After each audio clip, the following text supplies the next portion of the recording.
At the start of the movie, we see a bunch of inmates at a maximum level penitentiary trying to make their way out through a tunnel that they have dug. The plan unfortunately fails, so they revert to something more dangerous. The inmates gather in the open field, face the giant wall next to them, and run at it at full speed. The plan is to strike the wall at once and break it into pieces. Following this, the movie flashes back to a few months earlier. We are introduced to the protagonist, a notorious and fearless gangster named Chi Sung, who works for a wealthy billionaire named Kim. He is infamous for beating up, threatening, and even killing people if required. One day, Chi Sung is ordered to take out a scientist named Choi, so he heads there along with his gang. The old man begs for his life and even offers the gang a lot of cash, but every single one of them refuses. When Chi Sung gets bored, he lunges towards Choi with a knife, and the screen fades to black. In the next scene, we get to know that the gangsters were surprisingly apprehended by the cops. As for the old man, he has survived the assassination attempt with only minor injuries. A prosecutor corners Chi Sung and forces him to reveal the name of the organization he works for. He even promises to reduce his sentence to just 2 years in exchange for the invaluable information. However, Chi Sung refuses to open his mouth. He would rather die than rat his boss out. At last, the case goes to a hearing, and Chi Sung is sentenced to 8 years in a maximum level prison. While his boss Kim is proud of his loyalty, he is also nervous that someday Chi Sung might open his mouth. Later, when Chi Sung is being escorted to his cell, he hears someone whistling and immediately recognizes it. In the blink of an eye, he fights off the guards, breaks free from them, and rushes to the place where the sound is coming from. Chi Sung is shocked and delighted when he sees that his best friend and old associate Soon Tan is still alive. Sometimes I think Soon Tan is still alive too, but then I just burn. It turns out the latter had been sentenced to a death penalty a few years ago for murdering someone. Later, the two catch up in the playground and reminisce about their childhood. Soon Tan also inquires about his family, and when he learns that his parents have passed away, he becomes dejected. Nonetheless, he is hopeful that someday he will get out of this desolate place. During the lunch break, Chi Sung meets several other prisoners who have heard stories of his bravery and loyalty. They promise to help him with anything he wants in the prison. But the group's conversation is cut short when the local bully gang arrives there and warns the newbies to keep quiet. Chi Sung stares at the leader for a while, but he doesn't react at the moment. Elsewhere, Kim goes to meet Choi at the hospital and proposes that they do business together. The latter is unaware that he was almost assassinated by the same person sitting next to him, so he agrees to the deal. He has one catch though. Since he was humiliated by Chi Sung earlier, he wants him dead. So, Choi asks Kim to kill the notorious gangster by the end of the week. Hearing this, Kim is caught in a serious dilemma. On one hand, Chi Sung is his trusted accomplice, and on the other hand, he wants to seal the deal at any cost. After a bit of deliberation, he eventually goes with the second option and agrees to assassinate his own right-hand man. Later, he visits Chi Sung in the prison and falsely assures him that he is doing everything he can to secure his release. Our protagonist quickly buys into the deceit and becomes happy that his boss cares for him. He then reveals that Soon Tan is alive and well in the prison. For certain reasons, this doesn't make Kim happy, indicating that the two had some sort of beef in the past. In the meantime, we are introduced to another one of Chi Sung's close friends and fellow gang members, Ju Jung. He visits Chi Sung's home and informs his parents about the recent developments. Surprisingly, the old couple are not surprised at all, since their son was always a notorious criminal. As the three continue chatting, we are shown an old picture on the wall, which reveals that Ju Jung, Chi Sung, and Soon Tan have been best friends since childhood. They grew up together and became gang members together. Back in the prison, once all the guards are away, Chi Sung's cellmates reveal a secret tunnel they've been digging for months. They are actually planning a prison break. Chi Sung is both impressed and tempted by their plan, but he knows that a small mistake can lead to dire consequences. In another cell, the group of bullies violently attacks an innocent inmate named Moon Soo. The following morning at breakfast, Chi Sung sees Moon Soo's bruised and tear-streaked face and feels a pang of sympathy. Unable to withstand the injustice anymore, he surprisingly retaliates against the bullies by delivering a severe beating on them. All the other inmates can only watch in awe as a single man takes down an entire gang. Though Chi Sung's actions earn him a lot of respect, they also land him in solitary confinement. Elsewhere, the scientist Choi takes Kim to his factory and reveals that he's extracting a deadly serum from a rare Japanese plant. This serum can kill people in an instant without any pain or discomfort. Choi offers to sell the serum to Kim, but with one crucial condition: Chi Sung has to be killed first. That That night, a group of men violently invade Chi-sung's parents' home, brutally beat them, and run away. In the morning, one of Kim's henchmen approaches the bullied inmate Moon-soo and offers him money to kill Chi-sung. However, Moon-soo feels a sense of indebtedness towards Chi-sung and is torn between his loyalty and the temptation of quick cash. Elsewhere, Kim's rival gangster, Bong Sheik, pays him a visit. That's a sick name. It is revealed that he has become handicapped after Chi-sung stabbed him in the leg 7 times. So now, he's seeking revenge. As the first act of retaliation, he sent his men over to Chi-sung's house and brutally attacked his parents last night. Ju-jung, who is also there, hears about this and immediately rushes to the old couple. Fortunately, they are still breathing, so Ju-jung takes them to the hospital for medical attention. The following day, Chi-sung's girlfriend visits him in the prison and reveals that his parents have been attacked. The devastating news engulfs Chi-sung in a whirlwind of emotions. But little did he know that more trouble is about to come his way. That evening, as he is slowly walking towards his cell, Moon-soo suddenly appears from behind and stabs him. However, instead of fighting back, Chi-sung remains calm and tells him to run away. It appears as if he is slowly going to pass away, but in the nick of time, some guards find him and rush him to the hospital. In the meantime, Ju-jung learns about the attack and also gets to know that his boss was behind it. Enraged, he tries confronting Kim, but his friends stop him, saying it's a bad idea. Following this, Ju-jung makes his way to the hospital to visit Chi-sung, who has regained consciousness and is recovering well. As they catch up, Chi-sung is informed about his boss's heinous plan to have him killed. Although he is disappointed by the revelation, he is not entirely surprised, as he has always known that Kim would betray anyone for his own benefit. Later, Ju-jung returns to work and tells his boss that Chi-sung is still unconscious, hoping to buy more time and keep his friends safe from further harm. In the next scene, Chi-sung makes a triumphant return to the prison, and his fellow inmates celebrate his survival. But rather than resign himself to a life behind bars, he begins to plan a daring escape with his cellmates. They communicate with their associates on the outside in code language and carefully plot their escape. One night, they execute their plan and crawl through the vents, making their way towards the sewer system. But as they reach a fork in the tunnel, they are faced with a difficult decision. One path leads to an army base, while the other leads to an airway base. Unsure which path to take, they decide to return to their cell and regroup. The following morning, the group starts digging an underground tunnel, hoping to find the correct path to the airway base. They work tirelessly for weeks, putting in all their efforts and sweat. But one day, the prison warden announces that everyone is being shifted to the 2nd floor. After their tunnel plan falls through, Chi-sung and his group come up with a new plan to escape the prison by destroying the old surrounding wall. They attempt to push it down every day during their break time, but only end up hurting themselves. The guards watch this from their towers, but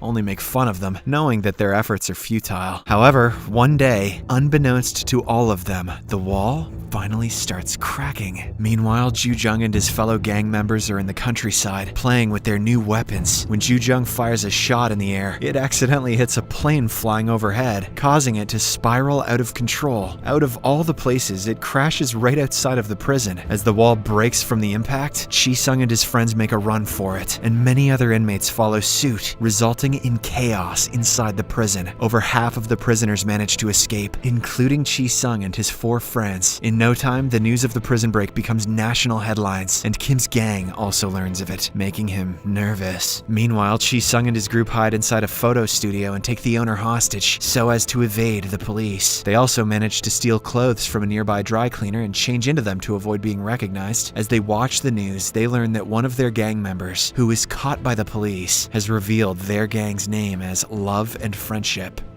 Hell yeah. Translated to English, that's the worst gang name of all time. Despite their dire situation, the group is taken aback by this name and can't help but to laugh at it. Oh, okay, it's bad regardless. While in hiding, the hostage woman is forced to cook for them, and surprisingly, she does it willingly and with care, as if they were her house guests. Soon, Chi-sung's girlfriend arrives with phones and money for everyone. She is happy to finally be with her man, but due to safety reasons, he abruptly breaks up with her and tells her to stay away. With the police still searching for them, the group discusses their options and what they should do next. They know they cannot hide forever and must come up with a plan to either escape the country or clear their names. However, Chi-sung firstly wants to take revenge against the people who attacked his parents. The group is skeptical about the idea, but they eventually decide to join him. As the first phase of their plan, they sneak inside Bong Sheik's hideout and brutally beat all of his men up. Then Chi-sung corners Bong Sheik in his car and stabs his other leg several times, making sure he can never walk again. Meanwhile, due to the news of the prison break, Choi finds out that Shi-sung is still alive and becomes enraged. He confronts Kim about the lie and decides to back out of the deal, but this only enrages the cunning billionaire. He attacks Choi brutally, calling him a good-for-nothing scientist. In the next scene, we see that Shi-sung is hell-bent on taking down his former boss Kim, but when he reaches the hideout, he is stopped by his best friend Ju-jung, who is still loyal to the billionaire. Both of them ask each other to step away, but when neither of them budge, a fight ensues. Shi-sung obviously emerges victorious, and once he is done with his friend, he and his group take down the other gangsters. Amidst all this, Shi-sung notices Kim trying to escape, so he follows them in a car. But once again, Ju-jung stops him, this time with a gun in his hand. Shi-sung warns his best friend to get out of the way, but when the latter doesn't move, he has no choice but to drive at him at full speed. In the last second, Ju-jung shockingly puts his gun away, revealing that he never intended on pulling the trigger. But by this time, it's too late, as Shi-sung fails to stop the car in time. He crashes into his best friend and seriously injures him. Riddled with guilt and sorrow, he immediately loads Ju-jung into the car and drives him to the hospital. Meanwhile, all his friends are arrested by the cops, one after the other. Shi-sung himself is chased by several police cars through the busy streets of Busan. He has the chance to escape via a dark tunnel, but he decides to stay on the road and reach the hospital. Unfortunately, the decision turns out to be the wrong one, as the cops soon corner him. As Shi-sung comes out, he notices that Kim is also at the same junction coincidentally. In a fit of rage, he takes out a knife and attempts to kill the billionaire, but right then, a half-dead Ju-jung gets up and shoots Kim